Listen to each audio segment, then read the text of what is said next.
Our next stop is Sri Lanka's largest city, Colombo. We were here to catch up with one of the finest batsmen the Emerald Isle has ever produced, Aravinda de Silva. The former Sri Lankan captain was relaxed as he spent time at home with his family. His demeanour was in contrast to the aggressive approach to batting he displayed in his early days that earned him the nickname Mad Max. As a cricketer though, de Silva's development from a swashbuckling batsman who all too often surrendered his wicket cheaply to an elegant stroke player who learned how to build an innings and stay in the middle for as long as necessary has been a fascinating one. His illustrious career spanning more than 19 years saw him play over 400 Test and ODI matches, scoring more than 15,000 runs. De Silva also proved handy with both bat and ball. His off-spin was deceptive and often effective, causing problems to many top-order batsmen. His wealth of experience was put to good use after his retirement when he served as a chief of the National Selection Committee. These days, however, de Silva continues to play with a straight bat, but this time in the world of business.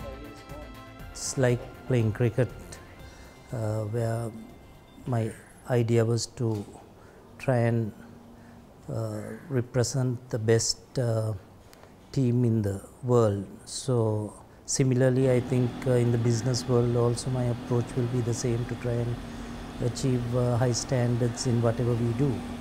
At the moment, I'm enjoying it. Although work commitments keep de Silva busy, he still made time recently to participate in an exhibition T20 cricket match for charity. It was a reunion of sorts for de Silva and the alumni from the ICC Cricket World Cup in 1996. Greats such as Arjuna Ranatunga and Muttiah Muralidharan were among those who came together in support of the Big Heart Project, aimed at raising funds for the education of disadvantaged children from all parts of the country. It was so great to meet up with all these guys after so many years, and I think more importantly it was for a cause which I think everyone was happy to contribute. Arjuna and all of us had a chat to try and maybe discuss and meet more regularly to try and support similar causes in the future. With Arjuna Ranatunga leading the charge, the ICC Cricket World Cup 1996 team thrashed the Sri Lanka Cricket Legends team, led by Siddharth Wettimuni, by 5 wickets in the charity match.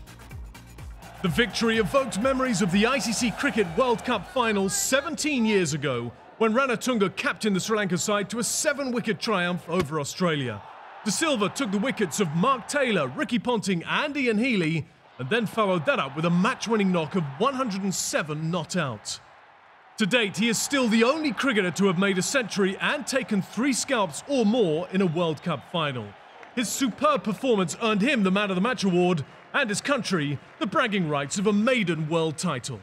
It really changed fortunes for Sri Lanka cricket. I think that is more important for us to be part of that team, and who really made a change to the benefit of the game and for Sri Lanka itself in the international arena.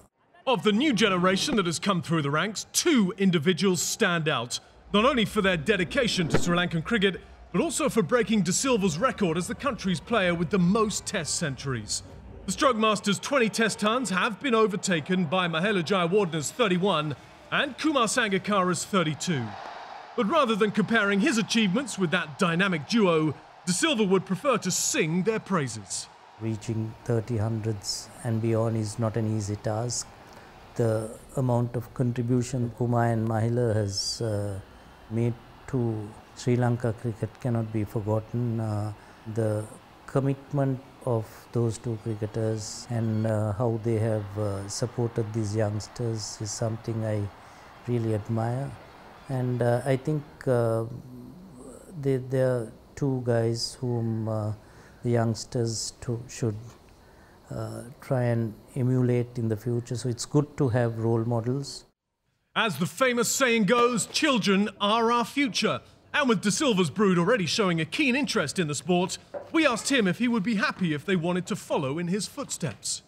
If they're willing to work hard and do the sacrifices which are necessary to achieve great heights, then it's entirely up to them. I'll try and encourage them, that's all I can do, but obviously they will have to concentrate more on their education.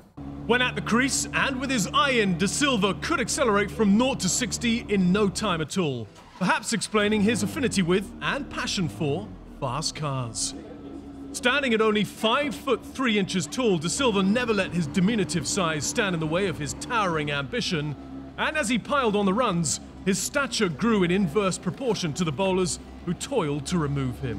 While some of the innings he put together place him rightfully in the pantheon of cricketing greats.